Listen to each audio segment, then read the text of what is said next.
Assalamualaikum warahmatullahi wabarakatuh. Hai anak-anak, gimana kabarnya kalian hari ini? Semoga dalam keadaan sehat dan baik ya. Oh iya, jangan lupa perhatikan protokol kesehatannya ya. Sebelum memasuki pembelajaran, alangkah lebih baiknya kita berdoa bersama-sama terlebih dahulu ya. Berdoa dimulai. Berdoa selesai. Kita langsung masuk materi pembelajaran yang pertama ya. Tetapi sebelumnya Ibu mau ngasih tahu dulu ya tujuan pembelajaran kali ini. Yang pertama itu supaya kalian bisa mengenal apa itu dinasti Ayyubiyah, dan yang kedua supaya kalian bisa meneladani dari perjuangan Salahuddin dalam mendirikan dinasti Ayyubiyah. Sejarah dinasti Ayyubiyah. Sekarang kita lihat wilayah kekuasaan Ayyubiyah, terdiri dari beberapa daerah seperti berikut ini ya. Beberapa kota yang terdapat di dalam daerah yang berwarna coklat itu merupakan pusat pemerintahan dari dinasti Ayyubiyah.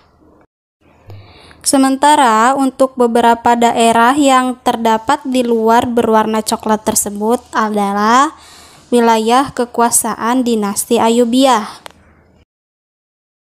Kemudian langsung aja ke latar belakang berdirinya dinasti Ayyubiyah itu disebabkan oleh beberapa faktor. Yang pertama itu di mana dinasti Abbasiyah yang tadinya mengalami puncak kejayaan yang begitu sangat hebat, kemudian mengalami kemunduran dan terasa pada periode yang kedua, di mana pada saat itu beberapa wilayah atau provinsi memisahkan diri dan kemudian mendirikan dinasti-dinasti kecil yang baru, termasuk dinasti Fatimiyah.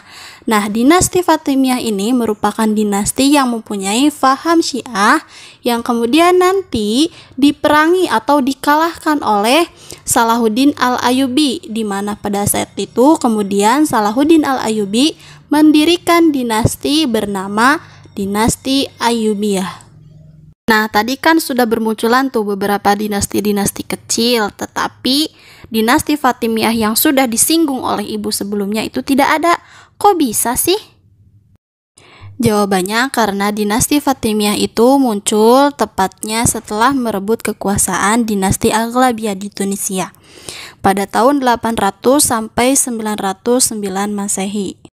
Tetapi ketika dinasti Fatimiyah tersebut dipimpin oleh khalifah yang terakhir yaitu Al-Adid Billah pada tahun 1160 sampai 1171 Masehi, dinasti Fatimiyah tersebut mengalami kemunduran dan kondisi pemerintahannya tersebut semakin diperparah dengan adanya beberapa konflik internal.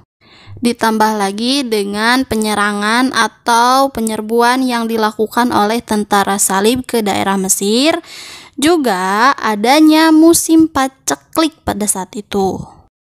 Kondisi yang seperti itu kemudian dimanfaatkan oleh Nuruddin Zenki sebagai gubernur Syria yang ingin menguasai Mesir. Dikirimkanlah Asaduddin Syirkuh dan Salahuddin Al-Ayyubi untuk menaklukkan tentara salib dan juga dinasti Fatimiyah tersebut.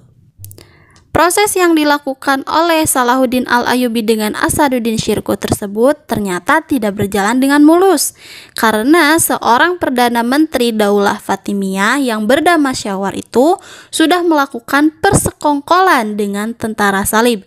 Akhirnya Panglima Asaduddin Syirkuh dan Salahuddin Al-Ayyubi menangkap Syawar.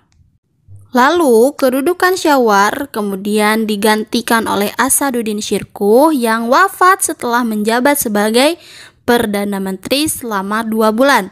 Salahuddin Al-Ayyubi akhirnya didapuk menjadi Perdana Menteri menggantikan Asaduddin Syirkuh. Saat Khalifah Al-Adid Billah sakit, kedudukan Salahuddin Al-Ayyubi semakin kuat.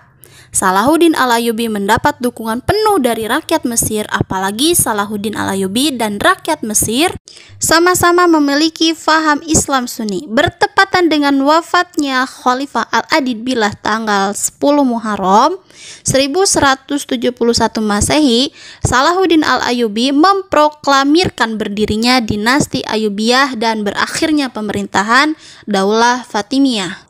Perlu kalian ketahui ya bahwasanya tidak hanya zamannya dinasti Abbasiyah dan juga dinasti Umayyah yang merupakan dinasti besar yang sudah mencapai kemajuan atau memajukan Islam di dunia, melainkan juga dinasti Ayyubiyah pun sama telah memberikan kontribusinya dalam memajukan kebudayaan dan peradaban Islam di dunia. Sebagaimana yang sudah atau yang tengah kalian lihat di slide ini.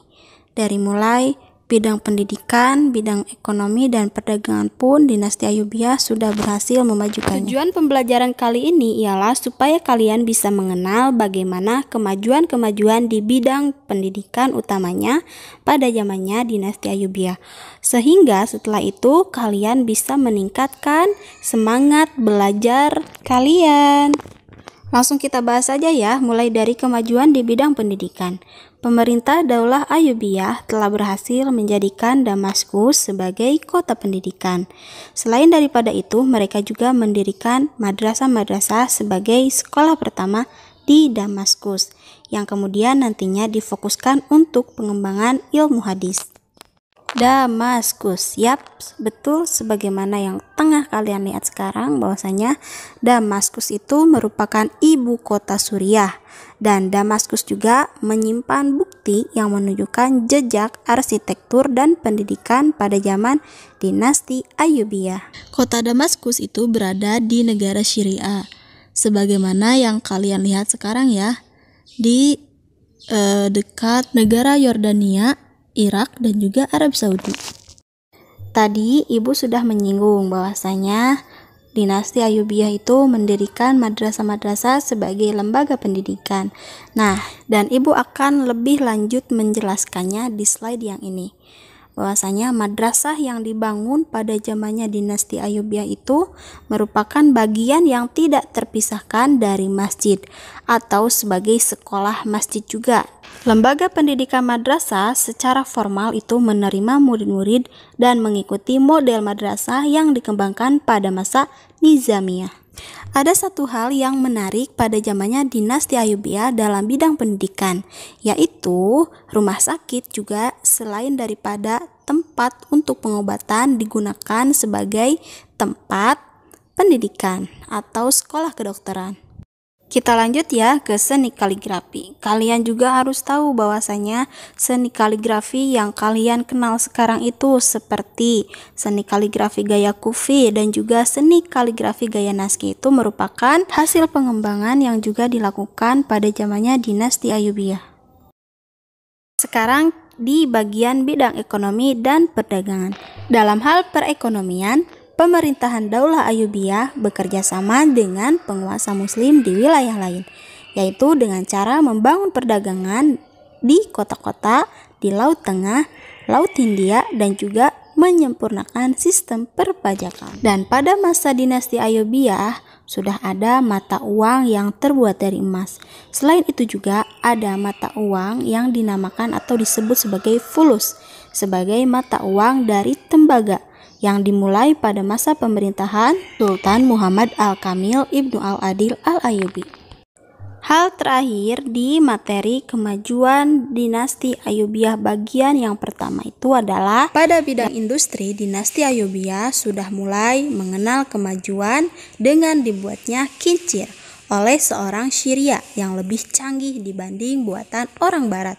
Juga sudah ada pabrik-pabrik seperti pabrik karpet, pabrik kain, dan pabrik gelas.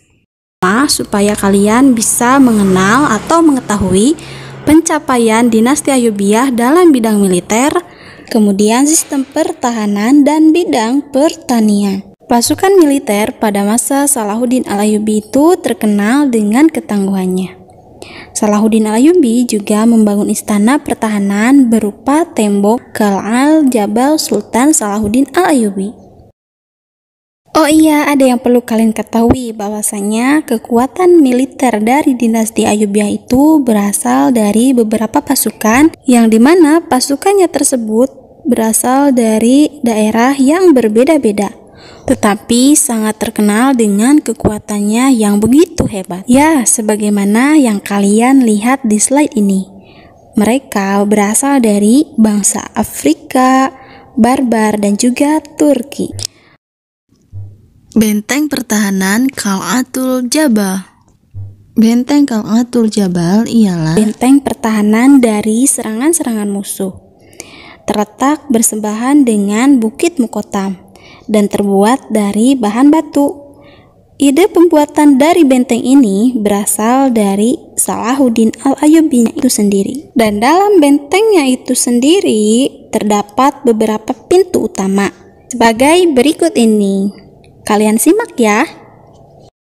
Dan di dalam benteng ini juga terdapat saluran air yang berasal dari Sungai Nil.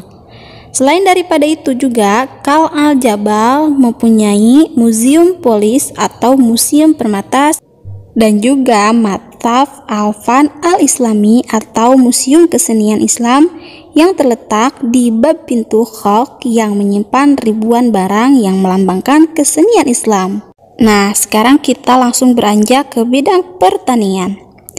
Dalam bidang pertanian, bisa dikatakan dinasti Ayyubiyah sudah mulai mengenalkan sistem-sistem yang menunjang di bidang pertanian dengan dibalut kemodernan.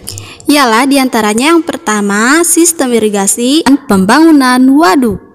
Kemudian hasil pertanian dari dinasti Ayyubiyah diantaranya yang pertama kurma, gula, dan juga gandum. Sebelumnya kalian harus tahu dulu ya tujuan pembelajaran kali ini. Langsung aja ya simak di slide ini. Kalau sudah, kita langsung aja ya mulai pembelajarannya. Salahuddin Al-Ayyubi. Biografi Salahuddin Al-Ayyubi. Perlu kalian ketahui bahwasanya Salahuddin Al-Ayyubi bukanlah merupakan nama asli yang sebenarnya. Lalu siapa sih nama sebenarnya dari beliau? Jawabannya adalah Salahuddin Yusuf Al-Ayyubi Abdul Muzaffar Yusuf bin Najmuddin. Beliau berasal dari bangsa Kurdi yang lahir di Benteng Tikrit, Irak, tahun 532 Hijriah, atau bertepatan dengan tahun 1137 Masehi. Ayahnya ialah Najmuddin Ayyub, yang nanti menjadi guru pertama pada masa kecil Salahuddin Al-Ayyubi dalam berbagai ilmu pengetahuan. Tidak hanya dalam menguasai ilmu-ilmu agamanya saja, beliau juga selalu ingin terus belajar dengan bidang yang lainnya, yang berbeda dari sebelumnya. Salah satu contohnya ialah di bidang kemiliteran. Pada saat itu, ia sampai benar-benar menekuni dengan serius tentang teknik perang, strategi, ataupun perpolitikan. Dan setelah semua itu diperoleh, Salahuddin tidak lantas berhenti begitu saja. Ia bahkan kemudian kembali merasa harus melanjutkan pendidikan formal yang lainnya, yaitu dengan cara pergi ke Damaskus untuk mempelajari teologi Sunni selama 10 tahun di dalam lingkungan Istana Nuruddin Zenki. Dan kalau dalam karakter atau kepribadiannya, dari kecil Salahuddin Al-Ayyubi dikenal orang-orang karena kerendah hatiannya, kesantunannya terhadap orang tua apalagi, serta sangat penuh belas kasihan kepada semua orang. Oh iya, ada hal penting yang lainnya loh dari Salahuddin Al-Ayyubi yang dikatakan dalam buku-buku sejarah. Apa itu? Ada yang tahu nggak? Nggak ada? Oke, ibu jawab ya langsung ya. Ialah tentang cita-cita awal dari Salahuddin Al-Ayyubi, yang dimana pada awalnya atau pada masa kecilnya Salahuddin Al-Ayyubi mempunyai cita-cita ingin menjadi seorang ahli dalam bidang ilmu agama, atau bisa dikatakan sebagai alim ulama, karena ia sangat senang berdiskusi tentang ilmu kalam, Al-Quran, fikih, dan hadis. Tetapi seiring berjalannya waktu dan bertambahnya dewasa, Salahuddin Al-Ayyubi kemudian mengakrabi dunia kemiliteran tepat saat berusia 26 tahun, di mana saat itu beliau kemudian bergabung dengan pasukan pamannya yaitu Asaduddin Syirkuh dalam memimpin pasukan muslimin ke Mesir atas tugas dari gubernur Suriah yaitu Nuruddin Zenki. Setelah hal itu terjadi, Salahuddin Al-Ayyubi semakin menunjukkan kepiawaiannya dalam kepemimpinan.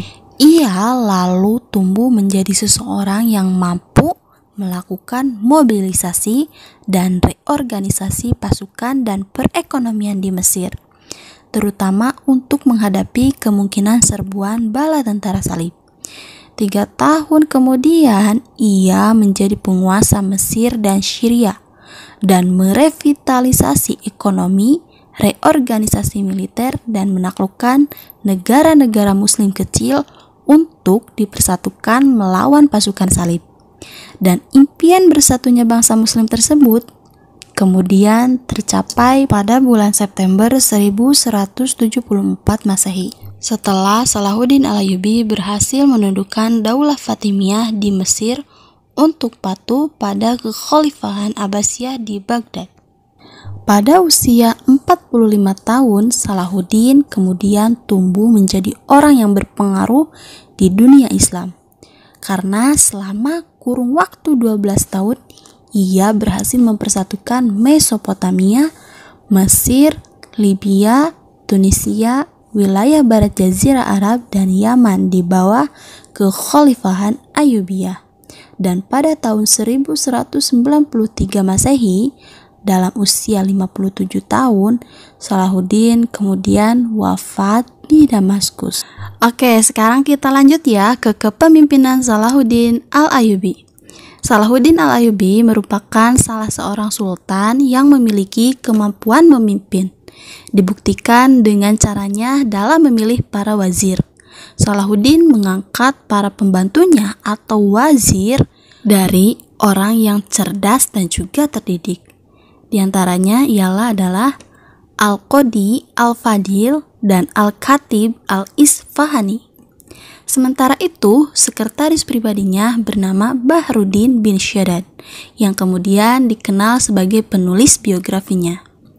Salahuddin Yusuf Al-Ayyubi juga tidak membuat kekuasaan terpusat di Mesir, melainkan membagi wilayah kekuasaannya kepada saudara-saudara dan keturunannya, sehingga melahirkan beberapa cabang dinasti Ayyubiyah sebagai berikut. Selain daripada itu, Salahuddin Yusuf Al-Ayyubi juga dalam kepemimpinannya sangat fokus terhadap usaha-usaha untuk menyatukan provinsi-provinsi Arab, terutama di Mesir dan Syam, supaya kekuatan umat Islam terorganisir dengan baik.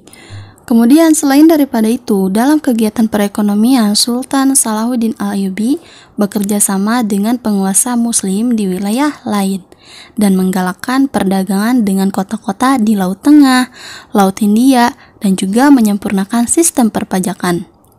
Kemudian Salahuddin Yusuf Al-Ayyubi juga dianggap sebagai pembaharu di Mesir karena dapat mengembalikan mazhab Sunni.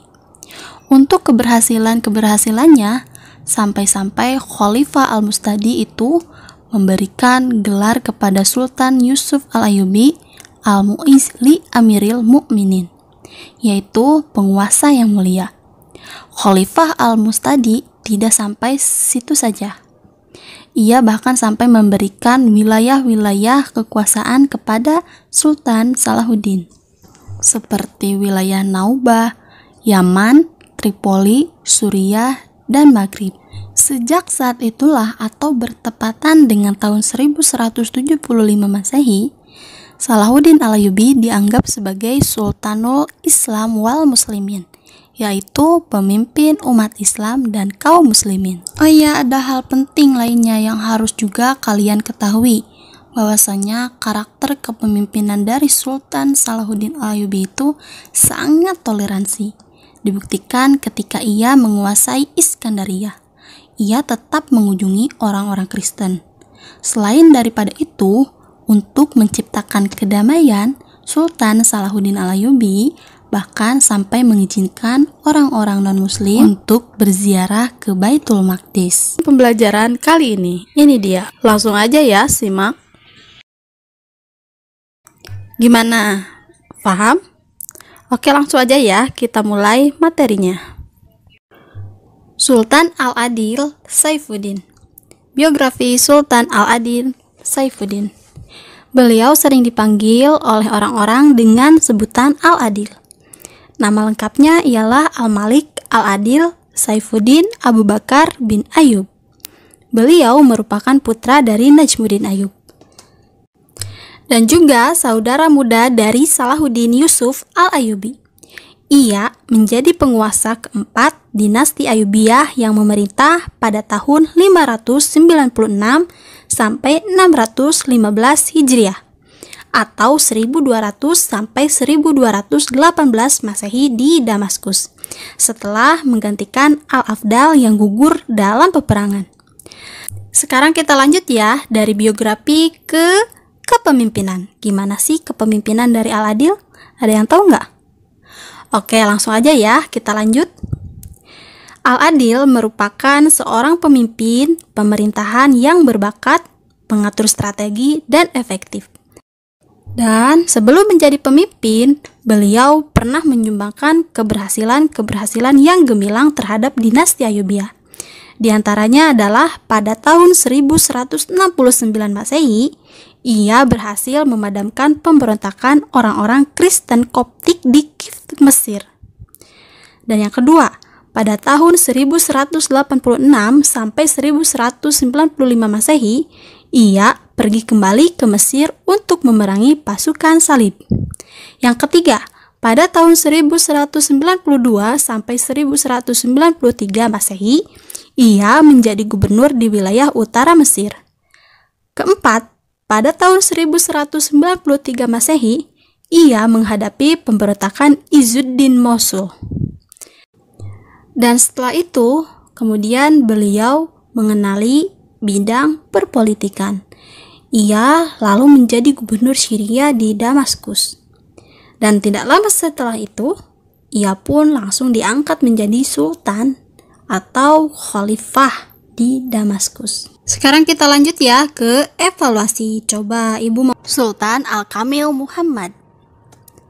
Tujuan dari pembelajaran materi kali ini ialah yang pertama, supaya kalian bisa mengenal siapa itu sosok dari Al-Kamil, dan juga supaya kalian bisa meneladani perjuangannya dalam menghadapi tentara salib. Kita langsung aja ya mulai membahas mengenai Al-Kamil dari mulai biografi sampai kemudian nanti kepemimpinannya seperti apa sih? Langsung aja ya. Biografi Al-Kamil. Nama lengkap dari Al-Kamil ialah Al-Malik Al-Kamil Nasruddin Abu Al-Mali Muhammad. Ia merupakan anak atau putra dari Al-Adil. Kepemimpinan Al-Kamil. Pada tahun 1218 sampai tahun 1238, Al-Kamil kemudian diangkat menjadi khalifah, tepatnya setelah ayahnya meninggal, yaitu Al-Adil atau khalifah sebelum dia.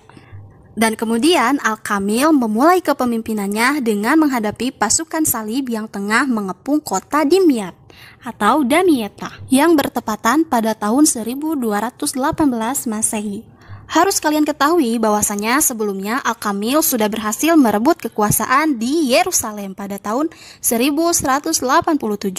Namun ketika beliau mendengar bahwasanya pasukan salib sudah berhasil memasuki wilayah Mesir, kemudian beliau langsung mengerahkan pasukannya dari Mesir.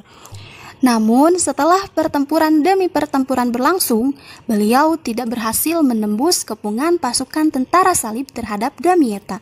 Akhirnya beliau pun menawarkan sebuah perjanjian damai. Dia bersedia menyerahkan kembali Yerusalem dan wilayah-wilayah lain yang pernah direbut oleh Salahuddin Al-Ayyubi kepada tentara salib, dengan syarat tentara salib bisa menarik mundur pasukannya dari Damietta. Selama berlangsungnya pengepungan Fransiskus dari Assisi atau seorang biarawan Kristen yang telah mengabdikan dirinya dalam kehidupan kemiskinan dan perdamaian, bertekad untuk menemui sang sultan setelah seruan perdamaiannya terhadap tentara salib dan para pemimpinnya yang tidak digubris.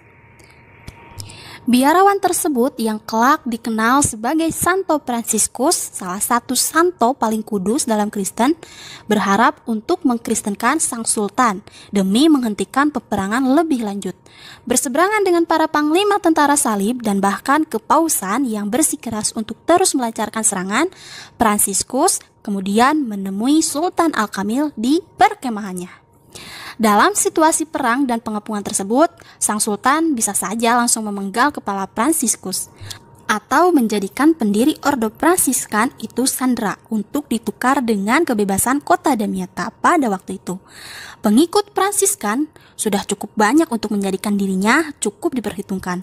Lebih-lebih berani-beraninya Fransiskus berkhotbah tentang Kristen di hadapan sang sultan yang merupakan penganut Sunni taat tersebut. Akan tetapi, Sultan Al-Kamil justru menerima Fransiskus dengan ramah, kemudian menghormatinya sebagai orang yang beriman, dan mengizinkannya berkhotbah di hadapan dirinya dan para penasihat keagamaannya. Maka terjadilah dialog antar agama yang damai di tengah kecamuk peperangan yang paling mematikan. Hingga kemudian setelah berminggu-minggu berada di perkemahan sang sultan dan setelah dengan leluasa berkhotbah di depan para prajurit Mesir karena mendapat izin dari sang sultan, Fransiskus pun diantarkan kembali dengan aman ke perkemahan tentara salib. Damietta akhirnya jatuh ke tangan tentara salib. Penduduknya yang tadinya 80.000 jiwa tinggal menjadi 3.000 saja. Sultan Al-Kamil kemudian mundur ke Mesir untuk mempertahankan kerajaannya dari ambisi Kardinal Pelagius Galvani, wakil kepausan yang terus mendesak untuk menaklukkan seluruh Mesir. Perlu dicatat ya, bahwasanya di Mesir sendiri pada waktu itu sudah hidup komunitas-komunitas Kristen. Tetapi karena Sultan Al-Kamil sudah terkenal, karena toleransinya mereka tidak bertindak sebagai musuh dari dalam. Perjanjian damai dari Sultan Al-Kamil sekali lagi ditolak. Kardinal Pelagius dan para pimpinan tentara salib yang ambisius ingin terus menyerang Mesir demi menaklukkan kota itu seluruhnya. Pertempuran demi pertempuran terus berlangsung. Korban terus bergelimpangan di kedua belah pihak, hingga ketika pasukan tentara salib yang terus bergerak maju ke wilayah Mesir terjebak dalam rawa-rawa Sungai Nil. Mereka tidak paham medan Sungai Nil yang rumit.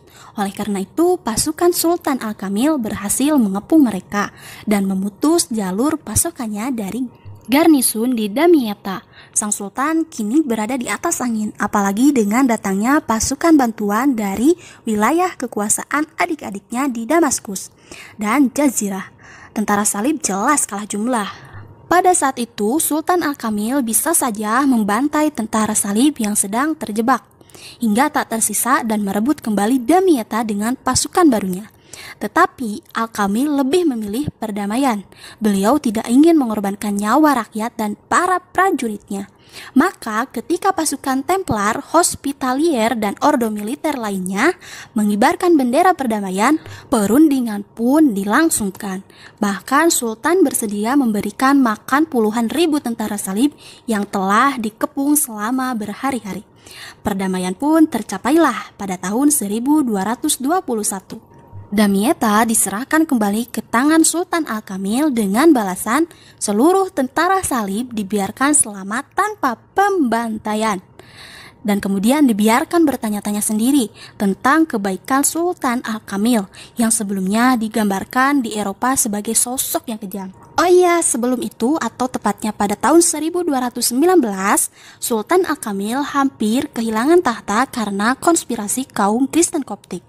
Kemudian, untuk menghindari konspirasi tersebut, ia pergi ke Yaman. Sementara konspirasinya berhasil dipadamkan oleh saudaranya yang bernama Al-Mu'azzam, yang menjabat sebagai gubernur Suriah. Kita kembali lagi ya ke perdamaian yang dilakukan oleh Sultan Al-Kamil dengan tentara salib. Ada yang tahu nggak isi dari perdamaian secara jelasnya itu apa? Kalau enggak, langsung aja ya simak. Yang pertama, ia akan mengembalikan Yerusalem dan kota-kota suci lainnya kepada pasukan salib. Yang kedua, kaum muslimin dan Yahudi dilarang memasuki kota itu, kecuali di sekitar Masjid Al-Aqsa dan Masjid Umar. Kita lanjut ya ke hal yang pernah dilakukan oleh Al-Kamil pada masa kepemimpinannya. Yang pertama, membangun kembali tembok di Yerusalem yang dirobohkan oleh Al-Mu'azzam atau saudaranya. Kemudian mengembalikan salib asli yang dulu terpasang di kubah batu Baitul Maqdis. Assalamualaikum warahmatullahi wabarakatuh. Hai anak-anakku, gimana kabarnya kalian hari ini? Baik? Sehat? Alhamdulillah. Semoga kalian selalu dalam keadaan baik dan sehat ya.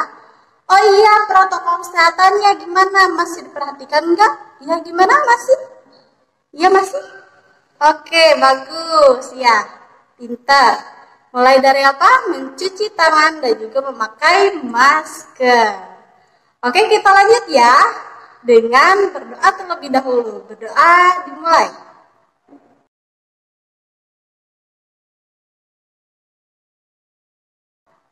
Berdoa selesai. Amin. Langsung aja ya, simak ke slide berikut ini. Telah memajukan peradaban Islam dari ilmuwan teosofis dan juga sejarawan. Tujuan pembelajaran kali ini ialah supaya kalian bisa mengenal, mengetahui, dan juga meneladani dari tokoh ilmuwan teosofis dan juga sejarawan, yaitu As-Surahwardi dan juga Al-Adim. Langsung aja, yang pertama As-Surahwardi Al-Maktul atau ilmuwan teosofis. Langsung aja ya ke biografi. Nama lengkap dari As-Surahwardi ialah Abu Al-Futuh Yahya bin Habas bin Amirak Shihab al-Din As-Surahwardi Al-Kurdi.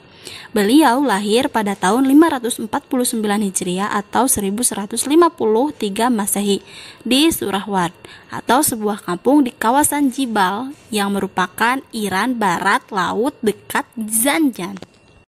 Beliau telah banyak melakukan perjalanan untuk menuntut ilmu. Ia pergi sampai ke Maraga di kawasan Azerbaijan. Di kota ini, beliau belajar filsafat, hukum, dan teologi kepada Majd al-Din al-Jili, juga memperdalam filsafat kepada Fakhr ad-Din al-Mardini. Setelah itu, beliau melanjutkan perjalanan menuntut ilmunya ke daerah Isfahan, yaitu Iran Tengah, dan belajar logika kepada Zahir al-Din al-Qori. Juga di Isfahan beliau mempelajari logika dari buku Al-Basair al-Nasiriyah yang merupakan karya Umar ibnu Sahlan al-Sawi. Dari Isfahan beliau melanjutkan perjalanan menuntut ilmunya ke Anatolia Tenggara dan diterima dengan baik oleh Pangeran Bani Saljuk. Setelah itu pengembaraan Surahwardi berlanjut ke Persia yang merupakan pusat lahirnya tokoh-tokoh sufi. Di sini Surahwardi tertarik menjadi seorang sufi dan filsuf. Surahwardi mempunyai ajaran tarekat. Ada yang tahu nggak tarekat itu apa? Kalau enggak, ibu jelasin ya sekarang. Tarekat merupakan sebuah istilah yang merujuk kepada aliran-aliran dalam dunia tasawuf atau sufisme Islam. Secara bahasa berarti jalan atau metode, dan secara konseptual bermakna jalan kering di tengah laut, merujuk kepada sebuah ayat dalam Al-Quran. Dan sungguh telah kami wahyukan kepada Musa, tempuhlah perjalanan di malam hari bersama para hamba-hambaku, dan buatlah untuk jalan kering di tengah laut. Quran Surat Toha ayat 77. Langsung aja ya, yang pertama itu adalah ma'rifah, yaitu mengenal Allah melalui sifat-sifat Allah, bahwa Allah sajalah wujud hakiki dan pelaku mutlak. Yang kedua itu fakir, yaitu tidak memiliki harta. Seseorang penempuh jalan hakikat tidak akan sampai ke tujuan kecuali jika sudah melewati tahap kejuhudan. Selanjutnya ialah tawakal, yaitu mempercayakan segala urusan kepada pelaku mutlak, yaitu Allah Subhanahu wa Ta'ala. Yang keempat, mahabbah, artinya cinta kepada Allah. Dan yang kelima yaitu fana dan bako. Fana adalah akhir dari perjalanan menuju Allah, sementara bako artinya awal dari perjalanan dalam Allah. Jadi bisa disimpulkan bahwa kelima ajaran tarekat tersebut merupakan latihan rohani praktis untuk menjadi seorang sufi.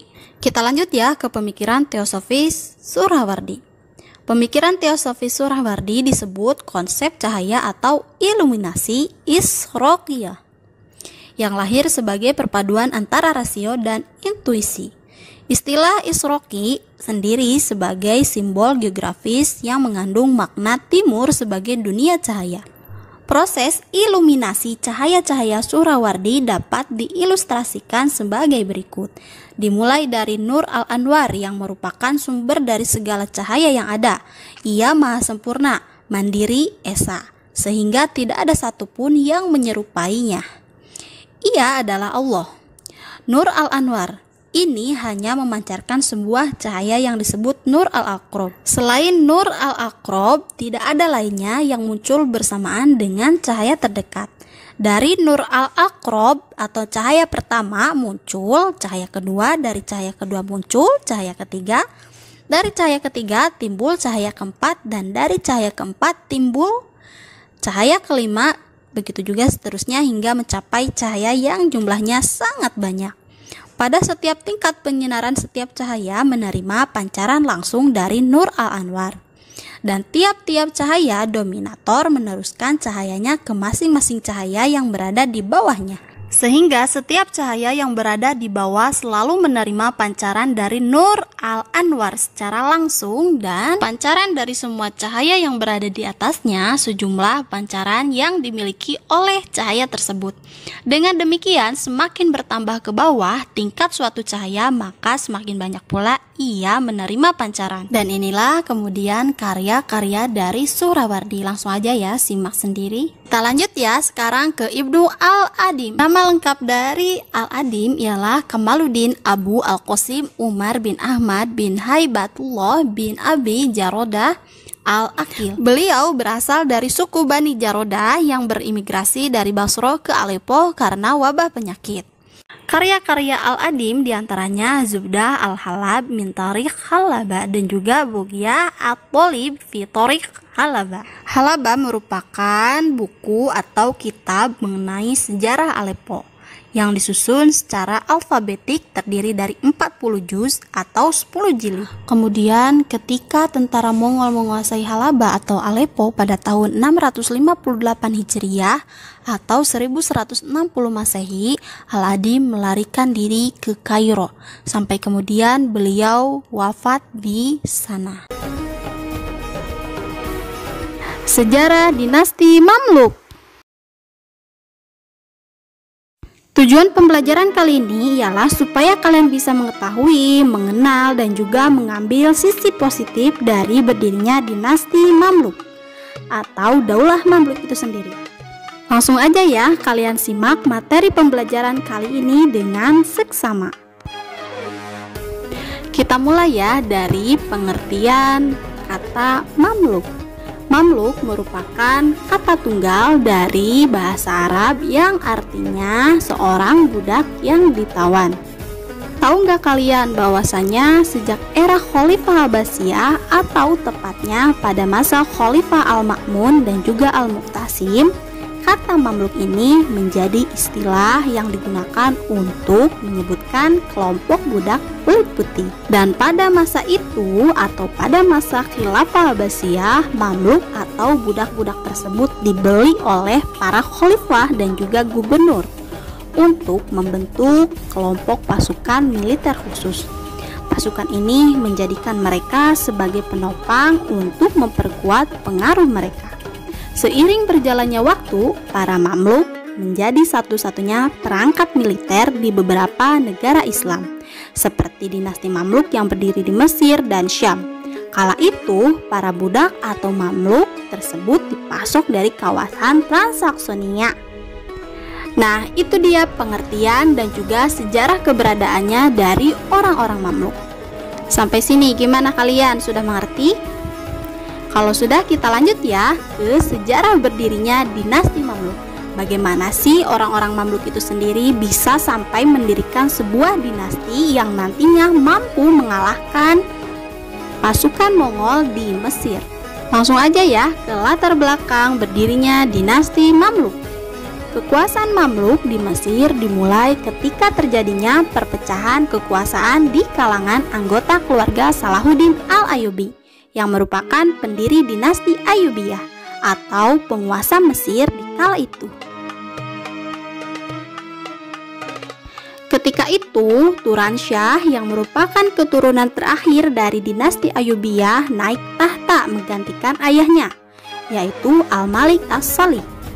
Dan pada tahun 1250 Masehi, golongan Mamluk di bawah pimpinan Aibak dan Baibars berhasil membunuh Turansyah karena mereka merasa terancam akan kedekatan Turansyah dengan tentara asal Kurdi. Sementara itu, istri Al-Malik As-Salih yaitu Syajarah Ad-Dur, seorang yang juga berasal dari kalangan Mamluk, berusaha mengambil kendali pemerintahan sesuai dengan kesepakatan golongan Mamluk itu. Namun sayang, karena kepemimpinan Syajarah itu hanya berlangsung sekitar 3 bulan saja, karena kepemimpinannya beliau berikan kepada suaminya yaitu Aibak. Akan tetapi setelah itu Aibak malah membunuh Syajarah Ad-Dur. Dari sana kemudian Aibak mengambil sepenuhnya kendali pemerintahannya. Kemudian setelah itu Aibak mengangkat seorang keturunan penguasa Ayyubiyah bernama Musa sebagai Sultan Syari atau formal di samping dirinya yang bertindak sebagai penguasa yang sebenarnya. Namun Musa akhirnya dibunuh oleh Aibak. Ini merupakan akhir dari dinasti Ayyubiyah di Mesir dan awal dari kekuasaan dinasti Mamluk. Di wilayah kekuasaan dinasti Mamluk itu meliputi Mesir, Suriah, Hijaz, Yaman, dan daerah di sepanjang aliran sungai Efrat. Dan kalian harus tahu nih bahwasanya Daulah Mamluk itu sampai mampu bertahan dari serangan pasukan Mongol pimpinan Hulagu Khan dan juga Timur Leng. Seandainya mereka gagal bertahan, tentu seluruh tatanan sejarah dan kebudayaan di Asia Barat dan juga Mesir akan berubah drastis. Sekarang kita lanjut ya ke masa kekuasaan Daulah Mamluk di Mesir. Daulah Mamluk berkuasa di Mesir dari tahun 1250 sampai 1517 Masehi. Meskipun Daulah Mamluk terdiri atas berbagai ras yang berbeda-beda, mereka mampu mengapresiasi dengan baik pembangunan arsitektur dan juga kesenian. Sehingga dalam kedua bidang itu, Mesir boleh dibandingkan dengan daulah-daulah yang lain. Bahkan Kairo hingga saat ini masih menjadi tempat yang indah bagi dunia peradaban Islam. Tujuan pembelajaran kali ini ialah supaya kalian bisa mengetahui, mengenal, dan juga meneladani sifat-sifat baik atau perjuangan dari Sultan Az-Zahir Ruknuddin Baibar Al-Bundukdari.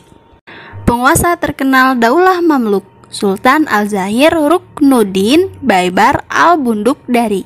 Sultan yang paling terkenal pada masanya dinasti Mamluk ialah Sultan Az-Zahir Ruknuddin Baibar Al-Bundukdari. Beliau berkuasa dari tahun 1260 sampai 1277 Masehi. Pada awalnya, ia merupakan seorang budak dari Turki. Nama Al-Bundukdari diperoleh dari tuan pemiliknya di Hama sebelum dibeli oleh Sultan Al-Soleh Al-Ayyub. Baibar Al-Bundukdari diangkat menjadi pemimpin pasukan pengawal oleh Sultan Al-Saleh Al-Ayyub. Bahkan karir militernya berjalan mulus hingga ia berhasil menjabat sebagai komando militer tertinggi di wilayah itu. Sultan Az-Zahir Ruknuddin Baibar Al-Bundukdari menjadi Sultan Daulah Mamluk yang agung, penguasa dan juga sekaligus pendiri sejati kekuasaan Daulah Mamluk. Kemenangan pertama ia peroleh dalam peperangan melawan tentara Mongol di medan perang Ain Jalut. Tetapi puncak ketenarannya didapatkan berkat perjuangannya yang tanpa henti melawan tentara Salib.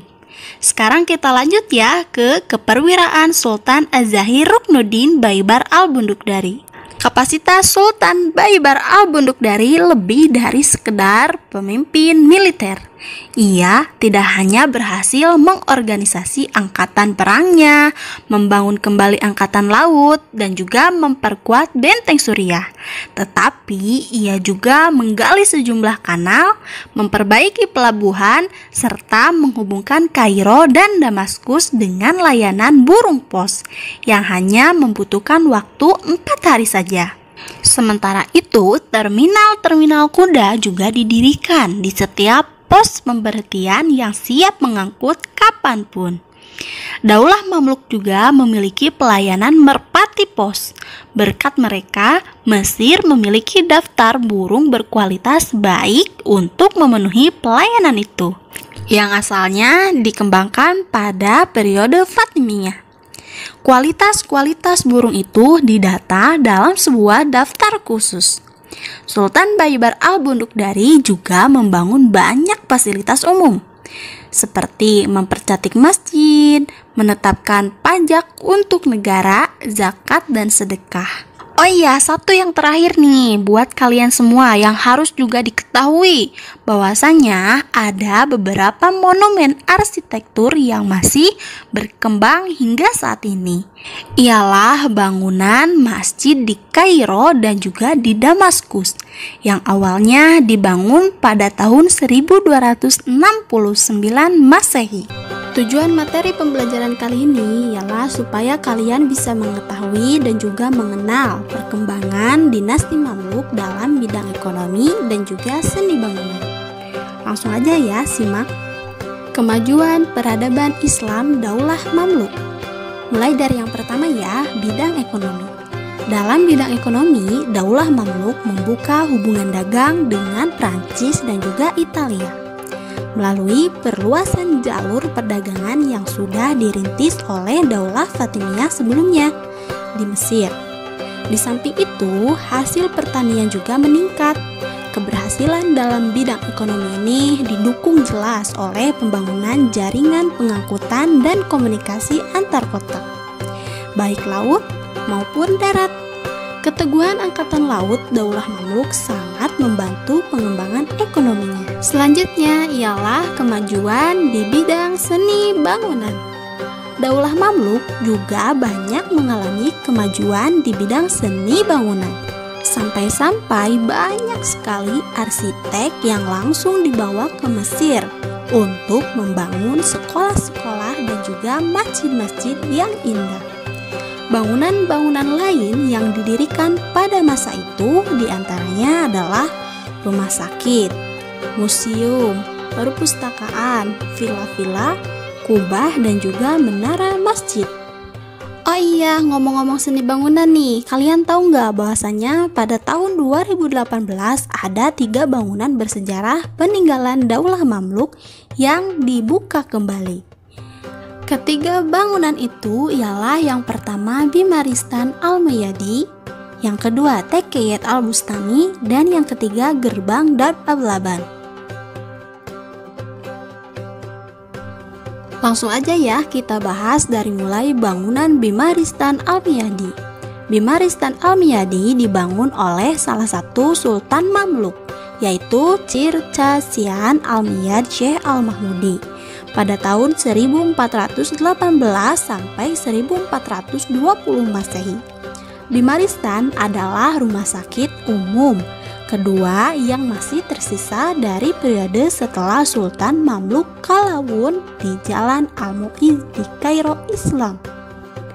Bimaristan terkenal memiliki monumen yang terinspirasi dari bangunan Sultan Hasan Madrasah.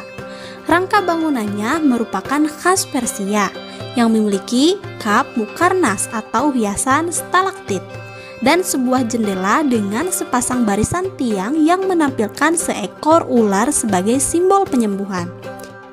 Bimaristan terletak di daerah Dar Ablaban yang merupakan lokasi Sultan Al-Ashraf Sya'ban Madrasah. Didirikan pada tahun 1367 dan dibongkar oleh Sultan Farag bin Barkuk pada tahun 1411. Kemudian digunakan sebagai garnison militer untuk melindungi benteng terdekat. Bangunan selanjutnya yaitu Tekeyet Al-Bustami. Tekeyet Al-Bustami awalnya dibangun oleh Sultan ke-10 dan Sultan Mamluk ke-34 Mesir, yaitu Saifuddin Abu Sa'ad Ga'mah, yang merupakan seorang sufi yang datang dari Bukhara di Asia Tengah pada tahun 1443 Masehi. Ada yang mengatakan bahwasanya Tekeyet awalnya adalah sebuah masjid kecil yang dibangun oleh Sultan Muhammad bin Qalawun. Tekeyet memiliki lapangan terbuka di pusat bangunan. Di sekitarnya ada beberapa struktur, diantaranya sebuah masjid kecil, madrasah, dan juga taman yang mengarah ke Bimaristan. Yang terakhir, bangunan Gerbang Dar Ablaban yang dibangun di batu kapur selama era Bahari Mamluk dan terletak di samping Tekeyet. Dar Ablaban terdiri atas sebuah gerbang yang tertua dari yang pernah menandai pintu masuk banyak gang kota Islam. Gerbang itu memiliki jendela dengan dekorasi kecil dihiasi jeruji besi untuk memungkinkan masuknya udara dan cahaya. Tempat itu dihiasi elemen dekoratif kayu dan juga batu dengan desain geometris. Kemajuan Daulah Mamluk dalam bidang ilmu pengetahuan dan juga budaya politik dan militer. Kalian harus tahu dulu tapi sebelumnya, dalam tujuan pembelajaran kali ini. Yang pertama, ya supaya kalian bisa mengetahui dan juga mengenal kemajuan apa saja sih yang dicapai dalam bidang ilmu pengetahuan dan juga budaya politik militer Daulah Mamluk. Langsung aja ya, kalian simak. Di dalam ilmu pengetahuan, Mesir menjadi sebuah tempat pelarian ilmuwan-ilmuwan asal Baghdad dari serangan tentara Mongol. Karena itu, ilmu-ilmu banyak berkembang di daerah Mesir, seperti ilmu sejarah, ilmu kedokteran, astronomi, matematika, dan juga ilmu agama. Dari beberapa ilmu-ilmu tersebut, kemudian lahir beberapa tokoh-tokoh ternama, seperti contohnya dalam ilmu sejarah, yaitu sebagai berikut ya, kalian langsung lihat aja.